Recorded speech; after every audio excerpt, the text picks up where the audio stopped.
fire had not harmed their bodies, nor was a hair of their heads singed. The robes were not scorched, and there was no smell of fire on them. Daniel 3, verse 27.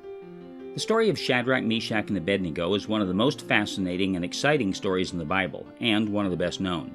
It's also one of my own personal favorites because of the lesson it teaches. After refusing to bow to a false god, these men of faith were tied up and thrown into a fiery furnace. But God sent an angel to rescue them, and they were saved from the fire without so much as the smell of smoke on their clothes. Here were men who trusted God, who would not bow down to any man-made idol, and who were miraculously saved from a horrible death. They stood up for their beliefs, stood up to the king, and were saved because of their courageous faith in God.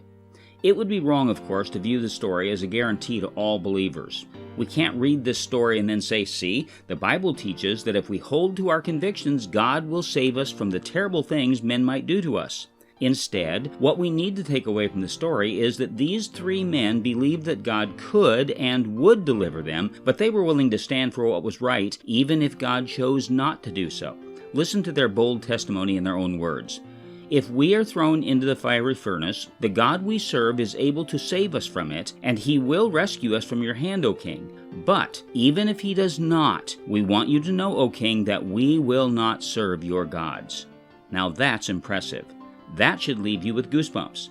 We believe God will rescue us from your hand, but we want you to know, O king, that even if he doesn't, we still won't bow down to you or your gods.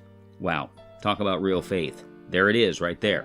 We know that God can save us from horrible things, but even if he doesn't, we will still trust him, and we will still do what we know is right. The real lesson that we are to take away from this story is not that God will save us from harm if we have faith. The real lesson is this: we are to do what is right no matter what, and we are to take a bold, courageous stand in the face of evil, whether God rescues us or not. That's the kind of life I want to live. That's the kind of faith I want to have. How about you? This has been your Thought for the Day with Steve Burkham, pastor of Community Christian Church in Stockton, California. If you have questions or comments for Pastor Steve, please send them to dailythoughtspodcast@gmail.com. Have a great day, and we hope you'll join us tomorrow as Pastor Steve opens God's Word to bring us another Thought for the Day.